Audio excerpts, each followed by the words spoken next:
नवरात्रि में विशेष है महागौरी का ध्यान। शिव की शक्ति देती हो अष्टमी को वरदान। मन अपना एकाग्र कर नंदीश्वर को पाया। सुबह शाम की धूप से काली हो गई काया।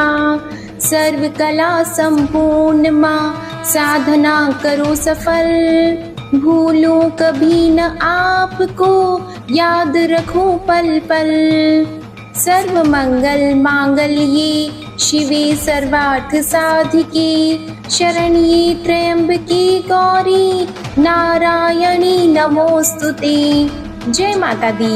ओम नमः शिवाय। प्रिय भक्तजनों, आज चैत्र मास के शुक्ल पक्ष की अष्टमी तिथि है। आज दुर्गा अष्टमी महाअष्टमी का दिन शिव प्रिया माता महागौरी को समर्पित है। आज के दिन पूरे भक्ति भाव से माता महागौरी की कथा का श्रवण करने से व्यक्ति को धन ऐश्वर्य की प्राप्ति होती है और जीवन में सुख समृद्धि आती है। तो आज मैं आपको सुनाने जा रही हूँ माता महागौरी की बड़ी ही दुर्लभ कथा।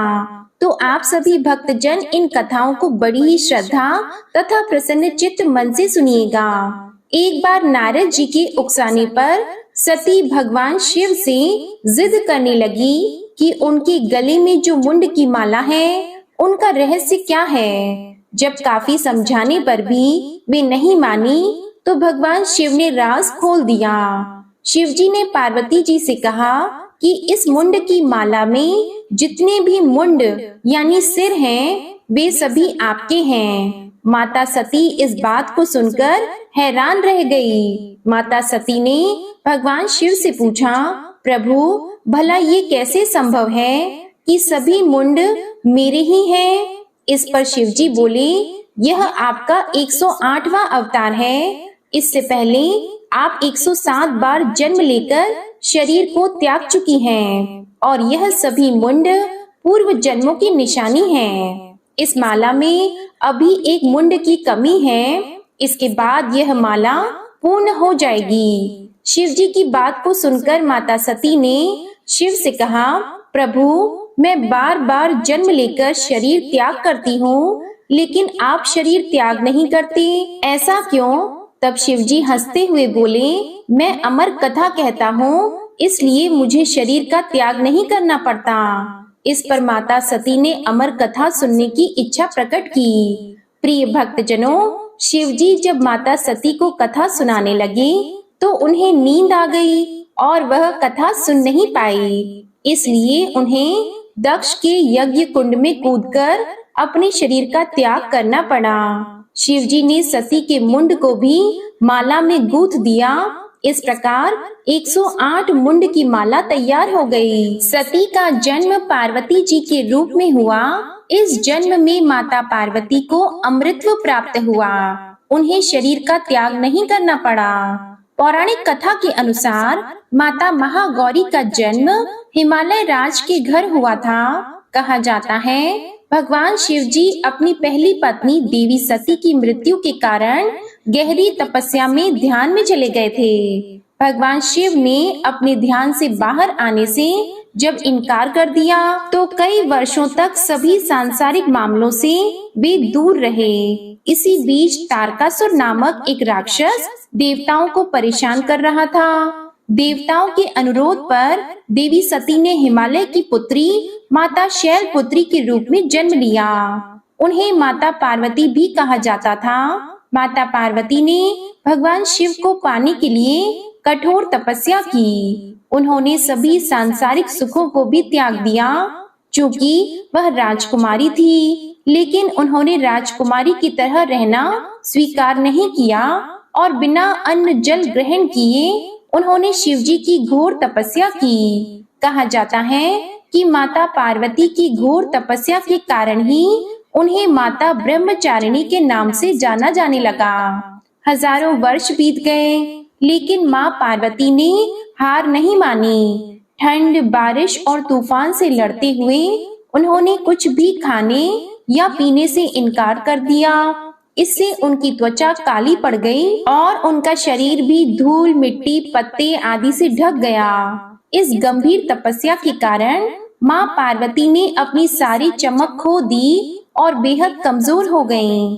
अंत में लंबे समय के बाद भगवान शिव ने उनकी तपस्या पर ध्यान दिया, उन्हें उनकी भक्ति की परीक्षा भी ली और यह महसूस किया कि वह वास्तव में सती का ही रूप हैं। भगवान शिव माता पार्वती से विवाह करने के लिए तैयार हो गए। क्योंकि वह कमजोर हो चुकी थी और सभी प्रकार की गंदगी में ढकी हुई थी, तो भगवान शिव ने उन्हें शुद्ध बनाने का फैसला किया और उन्होंने अपने बालों से बहने वाली गंगा के पवित्र जल को माँ पार्वती पर गिरा दिया।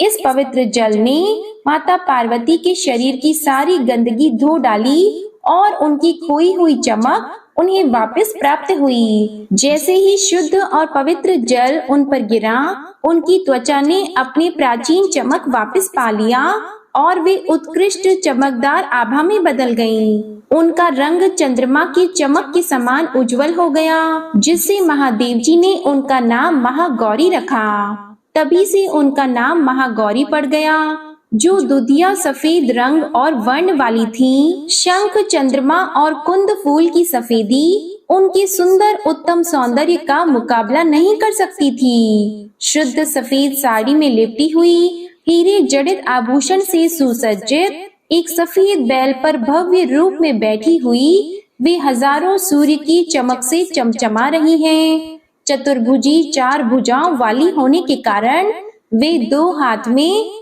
एक त्रिशूल और एक डमरू रखती हैं, जबकि उनके अन्य 2 हाथ अभय और वर मुद्रा में प्रदर्शित हैं। महागौरी की पूजा उनके भक्तों की आत्मा को शुद्ध करके उनके पापों और अशुद्धियों को धोने की क्षमता रखती हैं। इनकी पूजा और कथा का श्रवण करने से सभी अमोघ फलों की प्राप्ति होती है। वैवाहिक जीवन सुखमय होता है, धन ऐश्वर्य की प्राप्ति होती है। तो एक बार प्रेम से बोलिए माता महागौरी की जय। ओम नमः शिवाय।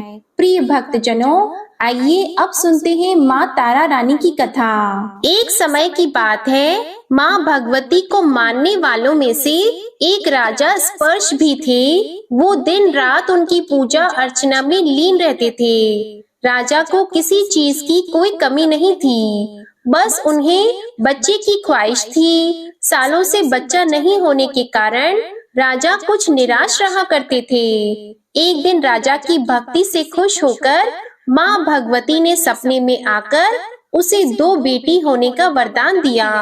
आशीर्वाद मिलने के कुछ समय बाद राजा के घर एक बेटी पैदा हुई। बेटी पैदा होने की खुशी में राजा ने सबको दावत दी और बेटी की कुंडली बनवाने के लिए पंडितों को बुलवाया। सबने राजा से एक ही बात कही कि यह साक्षात देवी का रूप है। जहाँ भी इसके कदम पड़ेंगे वहाँ खुशियाँ ही खुशियाँ होंगी। यह भगवती देवी की भक्त होगी। इतना सब कहकर पंडितों ने लड़की का नाम तारा रख दिया। कुछ समय के बाद मंगलवार के दिन राजा के घर एक और बेटी पैदा हुई। ज्योतिषियों ने उसकी भी कुंडली बनाई और उदास हो गए।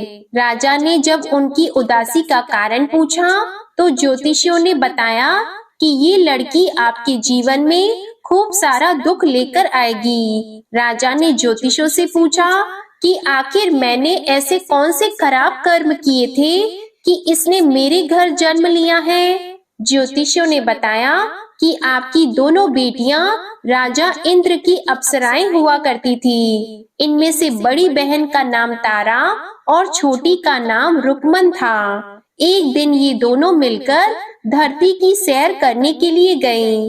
दोनों ने ही वहां पहुंचकर एकादशी के दिन का व्रत रखा। तारा ने अपनी छोटी बहन से कहा कि आज एकादशी का व्रत है, इसलिए बाजार जाकर कुछ ताजे फल ले आओ, लेकिन वहाँ कुछ मत खाना।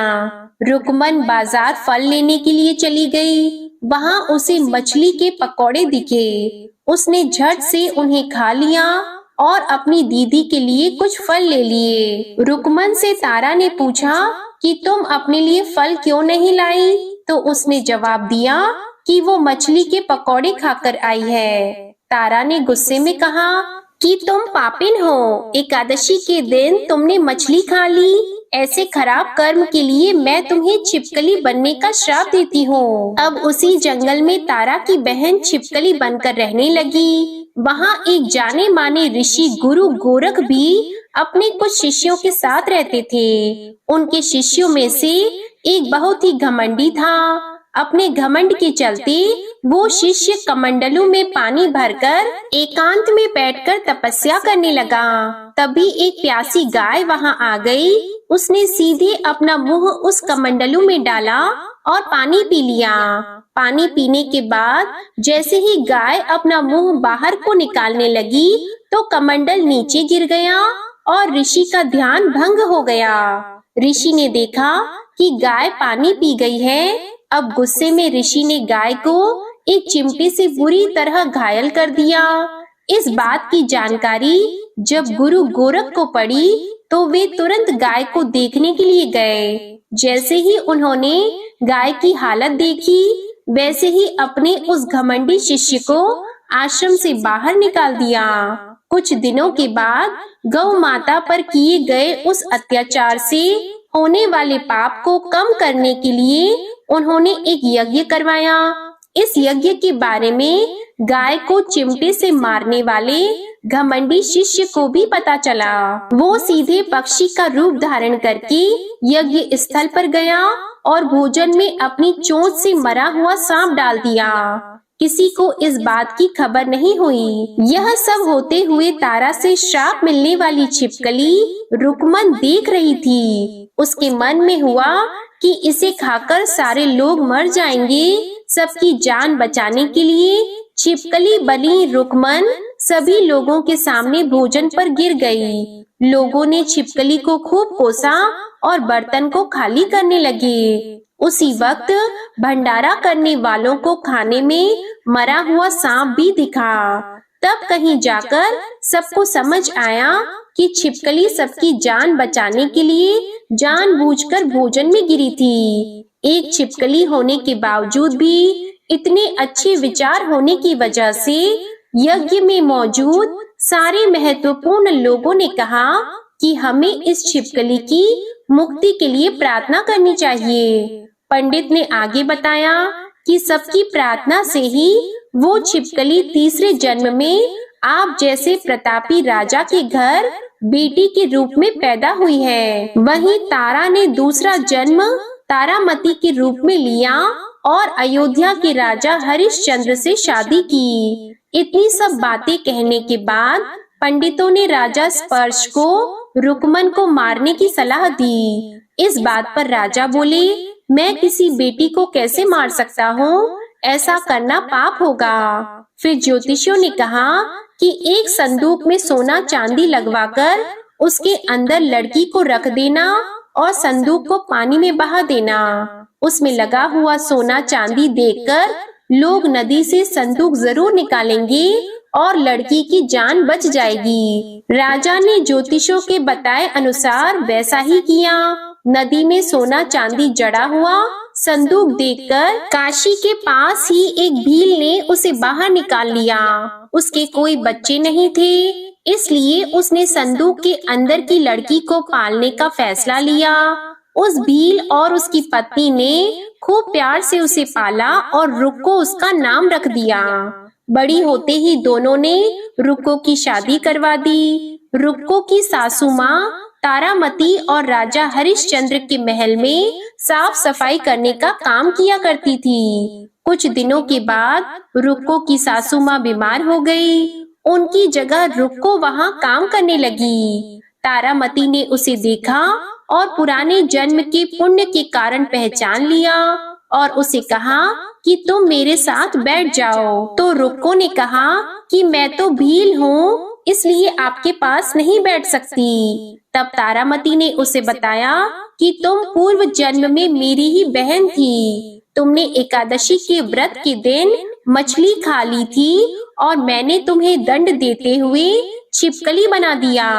अब तुम्हें दोबारा मनुष्य जन्म मिला है, तो इस जन्म में माँ वैष्णो देवी की पूजा करके पुण्य कर्म करो। माँ की पूजा से तुम्हारी सारी इच्छाएं भी पूरी होंगी। तारामती की इस बात को सुनने के बाद रुक्को माँ वैष्णो देवी से एक बेटे के लिए प्रार्थना करती है और कहती है कि अगर उसकी मनोकामना पूरी हुई तो वो अपने घर में माँ वैष्णो देवी का पूजन और जागरण कराएगी। माँ वैष्णो देवी उसकी प्रार्थना सुन लेती है और उसे एक बेटा होता है। पुत्र की प्राप्ति के बाद रुक्को उसकी देखभाल और लाड दुलार में माँ वैष्णो देवी की पूजा करना भूल जाती है। ऐसा होते होते 5 साल बीत गए और फिर एक दिन उस बच्चे को चेचक यानी माता निकल आती है। बच्चे की ऐसी स्थिति देखकर परेशान रुक्को अपने पिछले जन्म की बहन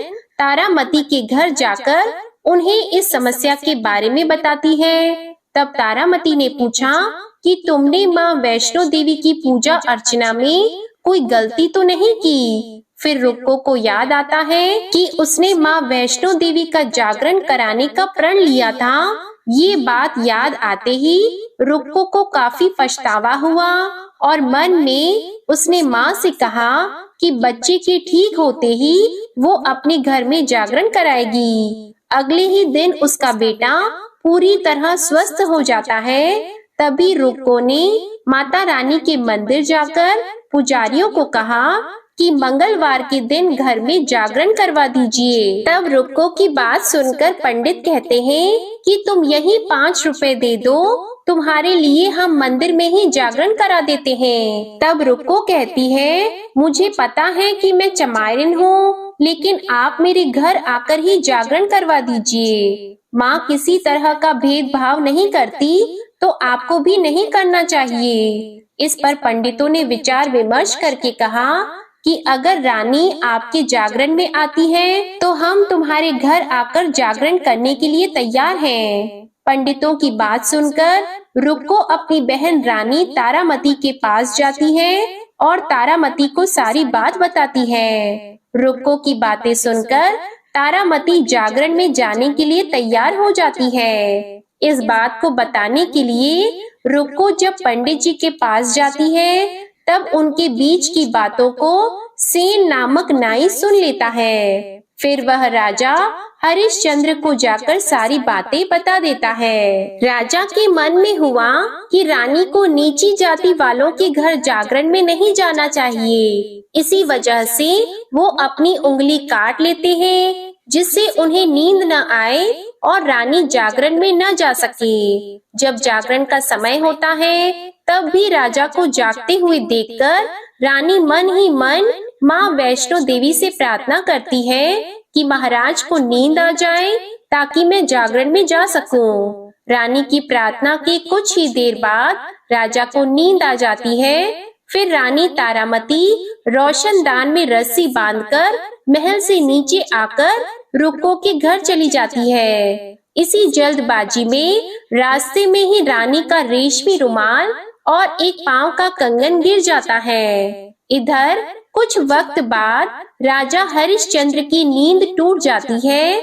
नींद खुलने पर रानी को अपने पास न देखकर राजा उसकी तलाश में निकल जाते हैं। रानी को ढूंढते ढूंढते उन्हें रानी का रुमाल और कंगन मिलता है। रानी की चीजों को अपने साथ लेकर राजा जागरण स्थल पहुंचते हैं और एक जगह चुपचाप बैठकर जागरण सुनने लगते हैं। माँ वैष्णो देवी के जयकारे के साथ जागरण खत्म होता है और सभी को प्रसाद दिया जाता है। तब रानी अपने हिस्से के प्रसाद को झोली में डाल लेती है। रानी के ऐसा करने पर लोग उनसे पूछते हैं कि वो प्रसाद क्यों नहीं खा रही हैं। अगर आप प्रसाद का सेवन नहीं करती हैं, तो जागरण में आए लोग भी प्रसाद नहीं खाएंगे। तब रानी बोलती है कि वह प्रसाद राजा के लिए था, अब आप मुझे प्रसाद दीजिए। फिर अपने लिए प्रसाद लेकर रानी सबके सामने उसे खा लेती है। रानी के प्रसाद खाते ही जागरण में मौजूद सभी भक्तों ने भी प्रसाद खाया। उसके बाद रानी महल के लिए निकल जाती है। तभी रास्ते में ही राजा उन्हें रोककर पूछते हैं कि तुमने नीच जाति के घर प्रसाद खाकर खुद को अपवित्र कर लिया है। तुमने मेरे लिए भी प्रसाद रखा है, अब तुम उससे मुझे भी अपवित्र करना चाहती हो। अब मैं तुम्हें अपने महल नहीं लेकर जा सकता। यह बोलते हुए जब राजा रानी की झोली को देखता है, तब उन्हें प्रसाद की जगह गुलाब, चंपा जैसे अनेक फूल और कच्चे चावल और सुपारियां नजर आती हैं। इस चमत्कार को देखकर राजा हैरान हो जाते हैं। फिर राजा चुपचाप रानी को अपने साथ लेकर महल पहुंचते हैं। वहां रानी बिना माचिस के ही माता रानी के सामने दीप जलाकर राजा हरिश्चंद्र को और हैरान कर देती है। फिर रानी बोलती है कि माता के दर्शन करने के लिए बहुत बड़ा त्याग करना पड़ता है। इसके लिए आपको अपने बेटे रोहिताश्व की बलि देनी होगी, तभी माँ दुर्गा आपको साक्षात दर्शन देगी। यह सुनकर राजा के मन में माँ के दर्शन की इच्छा होने लगी, जिसके लिए राजा अपने पुत्र की बलि देते हैं। बलि देने के बाद माँ दुर्गा शेर पर सवार होकर प्रकट होती हैं। उन्हें देखकर राजा हरिश्चंद्र काफी खुश हो गए और माँ दुर्गा ने तुरंत राजा के बेटे को दोबारा जिंदा कर दिया। इस चमत्कार को देखकर राजा हरिश्चंद्र खुश हो गए और तभी राजा ने माँ की पूरी विधि से पूजा करके उनसे अपनी गलतियों की माफी मांगी। माँ दुर्गा ने भी राजा को खुश रहने का आशीर्वाद दिया और अंतर ध्यान हो गई। तब राजा ने तारा रानी से कहा कि मैं बहुत खुश हूँ कि मुझे पत्नी के रूप में आप मिली है। फिर राजा हरिश्चंद्र, तारा रानी और रुक्मन तीनों अपनी मनुष्य योनि से छुटकारा पाकर देवलोक में चले जाते हैं। प्रेम से बोलिए माता रानी की जय। जय अम्बे माँ। ओम नमः शिवाय। प्रिय भक्त जनों, अब सुनते हैं दुर्गा सप्तशती का अध्याय 9। इस अध्याय में निशुंभ वध का वर्णन।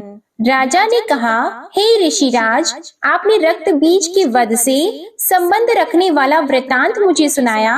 अब मैं रक्त बीज के मरने के पश्चात क्रोध में भरे हुए शुंभ और निशुंभ ने जो कर्म किया वह सुनना चाहता हूँ। महर्षि मेधा ने कहा, रक्त बीज के मारे जाने पर शुंभ और निशुंभ को बड़ा क्रोध आया और अपनी बहुत बड़ी सेना का इस प्रकार सर्वनाश होते देखकर निशुंभ देवी पर आक्रमण करने के लिए दौड़ा। उसके साथ बहुत से बड़े बड़े असुर देवी को मारने के लिए दौड़े और महापराक्रमी शुंभ अपनी सेना सहित चंडिका को मारने के लिए बढ़ा। फिर शुंभ और निशुंभ का देवी से घोर युद्ध होने लगा और वह दोनों असुर इस प्रकार देवी पर बाण फेंकने लगे जैसे मेघों से वर्षा हो रही हो। उन दोनों के चलाए हुए बाणों को देवी ने अपने बाणों से काट डाला और अपने शस्त्रों की वर्षा से उन दोनों दैत्यों को चोट पहुंचाई। निशुंभ ने तीक्ष्ण तलवार और चमकती हुई ढाल लेकर देवी के सिंह पर आक्रमण किया। अपने वाहन को चोट पहुंची देखकर देवी ने अपने शुभ्र नामक बाण से निशुंभ की तलवार और ढाल दोनों को ही काट डाला। तलवार और ढाल कट जाने पर निशुंभ ने देवी पर शक्ति से प्रहार किया। देवी ने अपने चक्र से उसके 2 टुकड़े कर दिए। फिर क्या था, दैत्य मारे क्रोध के जल भुन गया और उसने देवी को मारने के लिए उसकी ओर शूल फेंका, किंतु देवी ने अपने मुक्के से उसको चूर चूर कर डाला। फिर उसने देवी पर गदा से प्रहार किया। देवी ने त्रिशूल से गदा को भस्म कर डाला। इसके पश्चात वह फरसा हाथ में लेकर देवी की ओर लपका। देवी ने अपने तीखे बाणों से उसे धरती पर सुला दिया। अपने पराक्रमी भाई निशुंभ के इस प्रकार से मरने पर शुंभ क्रोध में भरकर देवी को मारने के लिए दौड़ा। वह रथ में बैठा हुआ उत्तम आयुधों से सुशोभित अपनी 8 बड़ी बड़ी भुजाओं से सारे आकाश को ढके हुए था। शुंभ को आते देखकर देवी ने अपना शंख बजाया और धनुष की टंकोर का भी अत्यंत दुस्सह शब्द किया। साथ ही अपने घंटे के शब्द से, जो कि संपूर्ण दैत्य सेना के तेज को नष्ट करने वाला था, संपूर्ण दिशाओं में व्याप्त कर दिया। इसके पश्चात देवी के सिंह ने भी अपनी दहाड़ से, जिसे सुन बड़े बड़े बलवानों का मद चूर चूर हो जाता था, आकाश, पृथ्वी और 10 दिशाओं को पूरित कर दिया। फिर आकाश में उछलकर काली ने अपने दांतों तथा हाथों को पृथ्वी पर पटका। उसके ऐसा करने से ऐसा शब्द हुआ जिससे कि उससे पहले के सारे शब्द शांत हो गए। इसके पश्चात शिवदूती ने असुरों के लिए भय उत्पन्न करने वाला अट्टहास किया, जिसे सुनकर दैत्य थर्रा उठे और शुंभ को बड़ा क्रोध हुआ। फिर अंबिका ने उसे अरे दुष्ट, खड़ा रह कहा तो आकाश से सभी देवता जय हो बोल उठे। शुंभ ने वहां आकर ज्वालाओं से युक्त एक अत्यंत भयंकर शक्ति छोड़ी, जिसे आते देखकर देवी ने अपनी महोल्का नामक शक्ति से काट डाला। हे राजन, फिर शुंभ के सिंहनाद से तीनों लोक व्याप्त हो गए और उसकी प्रतिध्वनि से ऐसा घोर शब्द हुआ जिसने इससे पहले के सब शब्दों को जीत लिया। शुंभ के छोड़े बाणों को देवी ने और देवी के छोड़े बाणों को शुंभ ने अपने बाणों से काटकर सैकड़ों और हजारों टुकड़ों में परिवर्तित कर दिया।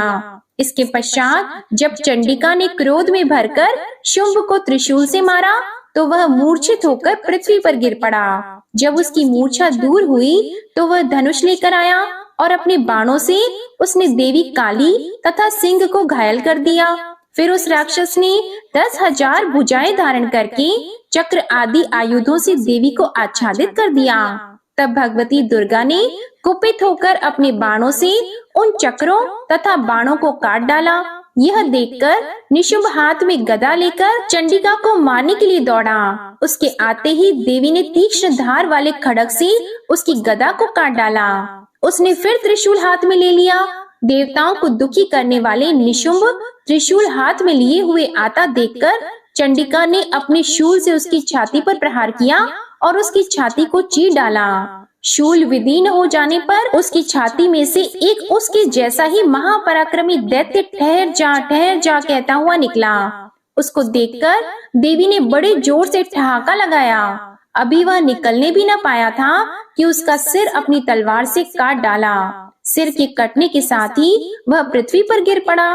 फिर सिंह दहाड़ दहाड़ कर असुरों का भक्षण करने लगा और काली शिवदूती भी राक्षसों का रक्त पीने लगी। कौमारी की शक्ति से कितने ही महादैत्य नष्ट हो गए। ब्रह्मा जी के कमंडल के जल से कितने ही असुर समाप्त हो गए। कई दैत्य माहेश्वरी के त्रिशूल से विदीर्ण होकर पृथ्वी पर गिर पड़े और वाराही के प्रहारों से छिन्न भिन्न होकर धराशायी हो गए। वैष्णवी ने भी अपने चक्र से बड़े बड़े महापराक्रमियों का कचमूर निकालकर उन्हें यमलोक भेज दिया और ऐन्द्री से कितने ही महाबली राक्षस टुकड़े टुकड़े हो गए। कई दैत्य मारे गए, कई भाग गए, कितने ही काली शिवदूती और सिंह ने भक्षण कर लिए। अध्याय 9 समाप्त। अध्याय 10 प्रारंभ। इस अध्याय में शुंभ वध का वर्णन। महर्षि मेधा ने कहा, हे राजन, अपने प्यारे भाई को मरा हुआ तथा सेना को नष्ट हुआ देखकर क्रोध में भरकर दैत्यराज शुंभ कहने लगा, दुष्ट दुर्गे, तू अहंकार से गर्व मत कर, क्योंकि तू दूसरों के बल पर लड़ रही है। तब देवी ने कहा, हे दुष्ट, देख, मैं तो अकेली ही हूँ। इस संसार में मेरे सिवा दूसरा कौन है? यह सब मेरी शक्तियाँ हैं। देख, यह सब की सब मुझ में प्रविष्ट हो रही हैं। इसके पश्चात ब्राह्मणी आदि सब देवियां उस देवी के शरीर में लीन हो गईं और देवी अकेली रह गईं। तब देवी ने कहा, मैं अपनी ऐश्वर्य शक्ति से अनेक रूपों में यहाँ उपस्थित हुई थी। उन सब रूपों को मैंने समेट लिया है। अब अकेली ही यहाँ खड़ी हूँ, तुम भी यहीं ठहरो। महर्षि मेधा ने कहा। तब देवताओं तथा राक्षसों के देखते देखते देवी तथा शुंभ में भयंकर युद्ध होने लगा।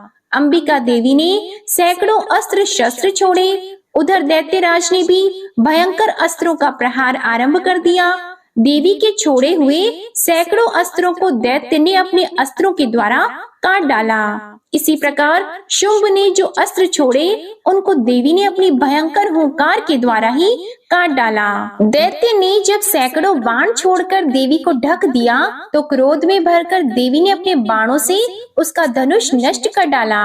धनुष कट जाने पर दैत्येंद्र ने शक्ति चलाई, लेकिन देवी ने उसे भी काटकर फेंक दिया। फिर दैत्येंद्र चमकती हुई ढाल लेकर देवी की ओर दौड़ा, किंतु जब वह देवी के समीप पहुंचा तो देवी ने अपने तीक्ष्ण बाणों से उसकी चमकने वाली ढाल को भी काट डाला। फिर दैत्येंद्र का घोड़ा मर गया, रथ टूट गया, सारथी मारा गया। तब वह भयंकर मुदगर लेकर देवी पर आक्रमण करने के लिए चला, किंतु देवी ने अपने तीक्ष्ण बाणों से उसके मुदगर को भी काट दिया। इस पर दैत्य ने क्रोध में भरकर देवी की छाती में बड़े जोर से एक मुक्का मारा।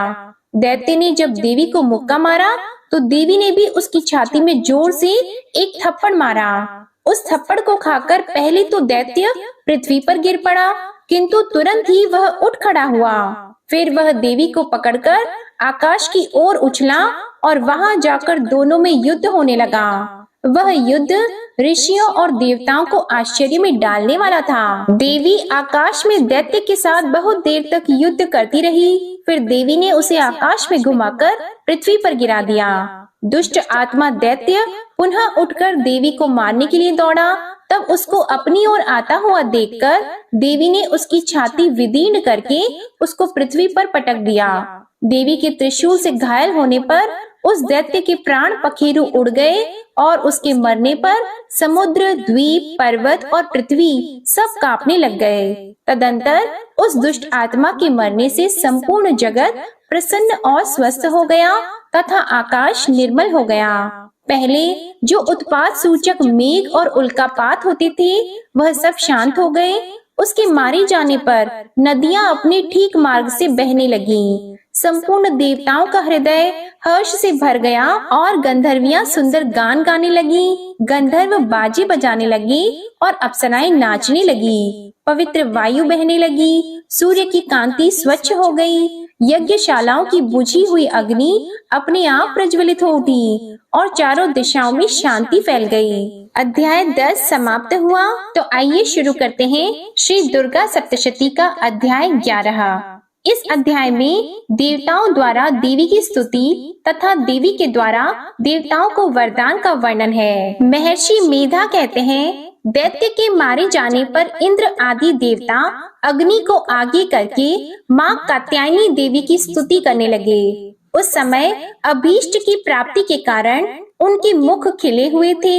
देवताओं ने कहा, हे शरणागतों के दुख दूर करने वाली देवी, तुम प्रसन्न हो। हे संपूर्ण जगत की माता, तुम प्रसन्न हो। हे विंध्येश्वरी, तुम विश्व की रक्षा करो, क्योंकि तुम इस चर और अचर की ईश्वरी हो। हे देवी, संपूर्ण जगत की आधार रूप हो, क्योंकि तुम पृथ्वी रूप में भी स्थित हो और अत्यंत पराक्रम वाली देवी हो।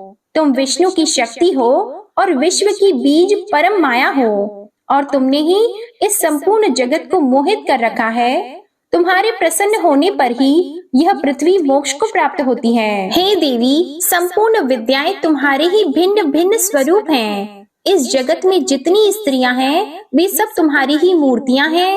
एकमात्र तुमने ही इस जगत को व्याप्त कर रखा है। तुम्हारी स्तुति किस प्रकार हो सकती है, क्योंकि तुम परम बुद्धि रूप हो और संपूर्ण प्राणी रूप, स्वर्ग और मुक्ति देने वाली हो। अतः इसी रूप में तुम्हारी स्तुति की गई है। तुम्हारी स्तुति के लिए इससे बढ़कर और क्या युक्तियां हो सकती हैं? संपूर्ण जनों के हृदय में बुद्धि रूप होकर निवास करने वाली, स्वर्ग तथा मोक्ष प्रदान करने वाली हे नारायणी देवी, तुमको नमस्कार है, बारंबार नमस्कार है। कला, काष्ठा आदि रूप से अवस्थाओं को परिवर्तन की ओर ले जाने वाली और प्राणियों का अंत करने वाली नारायणी देवी, तुमको नमस्कार है। हे नारायणी, संपूर्ण मंगलों के मंगल रूप वाली हे शिवे, हे संपूर्ण प्रयोजनों को सिद्ध करने वाली हे शरणागत वत्सला, तीन नेत्रों वाली गौरी, तुमको नमस्कार है। सृष्टि, स्थिति तथा संहार की शक्ति भूता सनातनी देवी, गुणों का आधार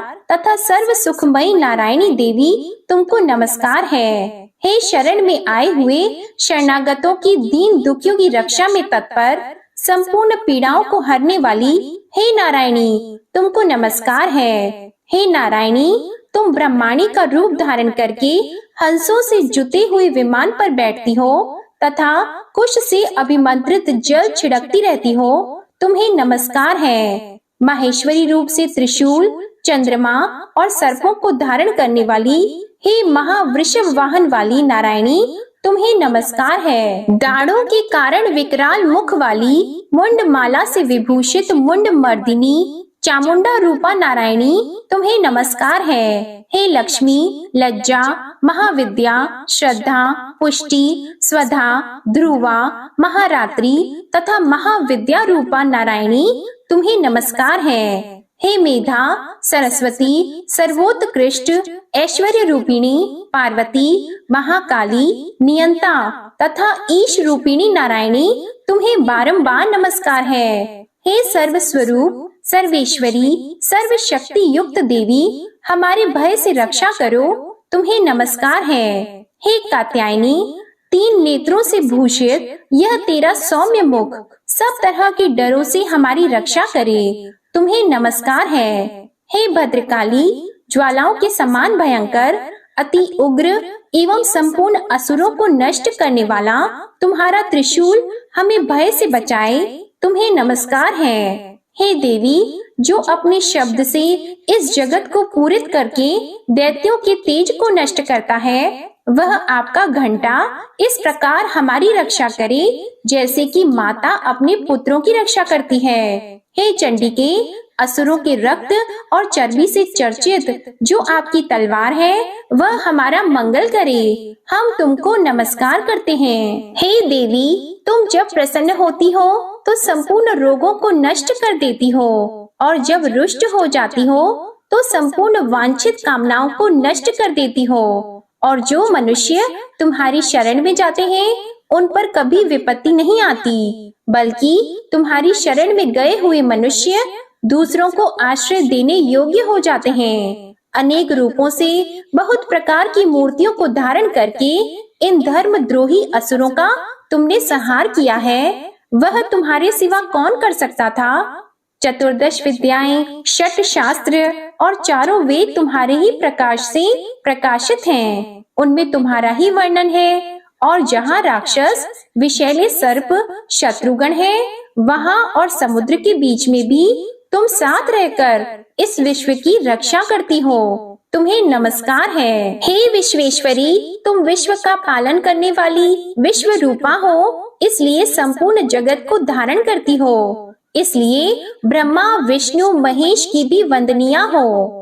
जो भक्ति पूर्वक तुमको नमस्कार करते हैं वह विश्व को आश्रय देने वाले बन जाते हैं। हे देवी, तुम प्रसन्न हो और असुरों को मारकर जिस प्रकार हमारी रक्षा की है, ऐसे ही हमारे शत्रुओं से सदा हमारी रक्षा करती रहो। संपूर्ण जगत के पाप नष्ट कर दो और पापों तथा उनके फल स्वरूप होने वाली महामारी आदि बड़े बड़े उपद्रवों को शीघ्र ही दूर कर दो। विश्व की पीड़ा को हरने वाली देवी, शरण में पड़े हुओं पर प्रसन्न हो। त्रिलोक निवासियों की पूजनीय परमेश्वरी, हम लोगों को वरदान दो। देवी ने कहा, हे देवताओं, मैं तुमको वर देने को तैयार हूँ। आपकी जैसी इच्छा हो वैसा वर मांग लो, मैं तुमको दूंगी। देवताओं ने कहा, हे सर्वेश्वरी, त्रिलोकी के निवासियों की समस्त पीड़ाओं को तुम इसी प्रकार हरती रहो और हमारे शत्रुओं को इसी प्रकार नष्ट करती रहो। देवी ने कहा, वैवस्वत मनवंतर के 28वें युग में 2 और महाअसुर शुंभ और निशुंभ उत्पन्न होंगे। उस समय मैं नंद गोप के घर से यशोदा के गर्भ से उत्पन्न होकर विंध्याचल पर्वत पर शुंभ और निशुंभ का संहार करूंगी। फिर अत्यंत भयंकर रूप से पृथ्वी पर अवतीर्ण होकर मैं वैप्रचिति नामक दानवों का नाश करूंगी। उन भयंकर महाअसुरों को भक्षण करते समय मेरे दांत अनार पुष्प के समान लाल होंगे। इसके पश्चात स्वर्ग में देवता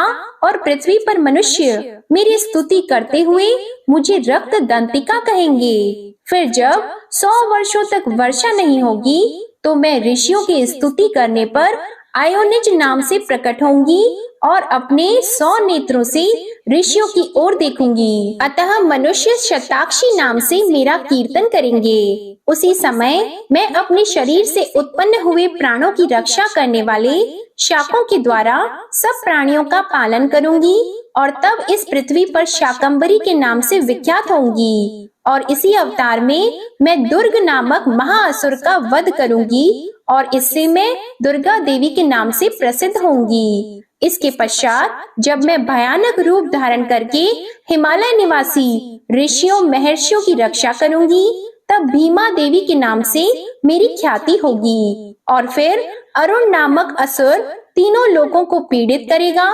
तब मैं असंख्य भ्रमरों का रूप धारण करके उस महादैत्य का वध करूंगी। तब स्वर्ग में देवता और मृत्यु लोक में मनुष्य मेरी स्तुति करते हुए मुझे ब्राह्मणी नाम से पुकारेंगे। इस प्रकार जब जब पृथ्वी राक्षसों से पीड़ित होगी, तब तब मैं अवतरित होकर शत्रुओं का विनाश करूंगी। तो आइए अब आप सुनिए श्री दुर्गा सप्तशती का अध्याय 12।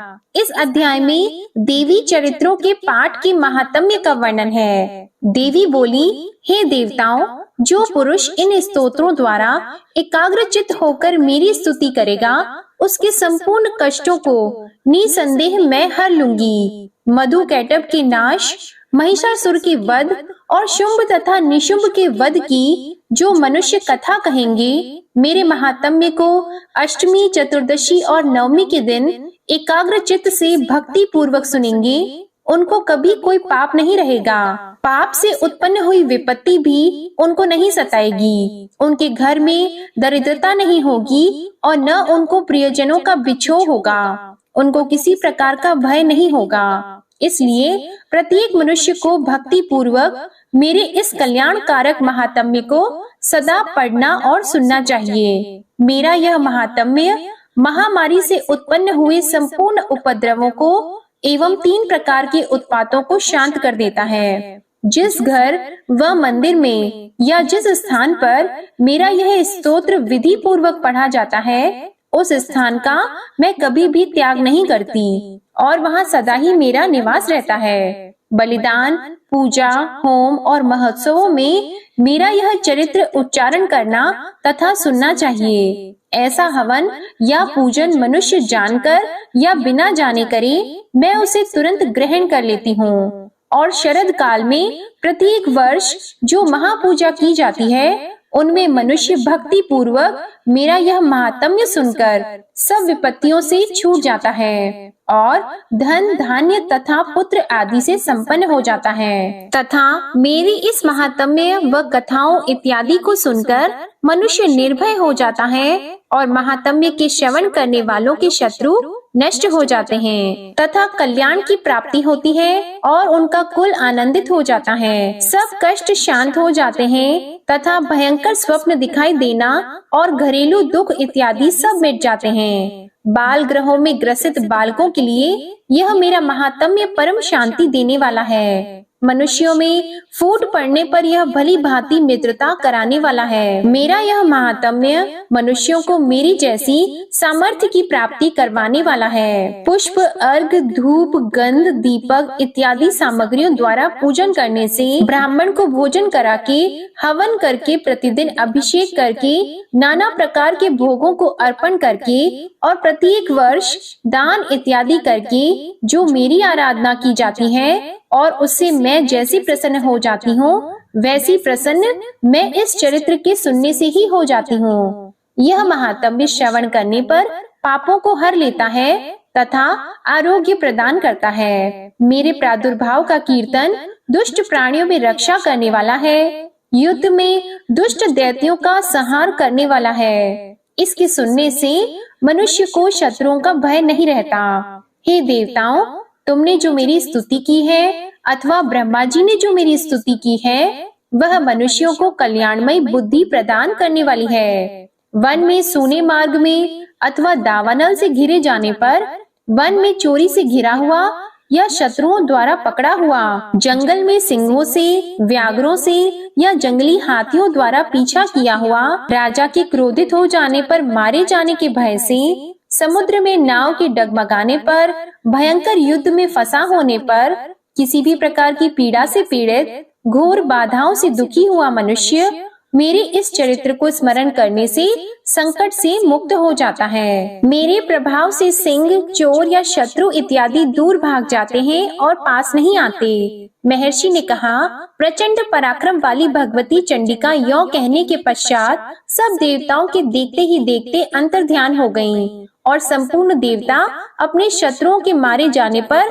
पहले की तरह यज्ञ भाग का उपभोग करने लगे और उनको अपने अधिकार फिर से प्राप्त हो गए तथा युद्ध में देवताओं के शत्रुओं शुंभ व निशुंभ के देवी के हाथों मारे जाने पर बाकी बचे हुए राक्षस पाताल को चले गए।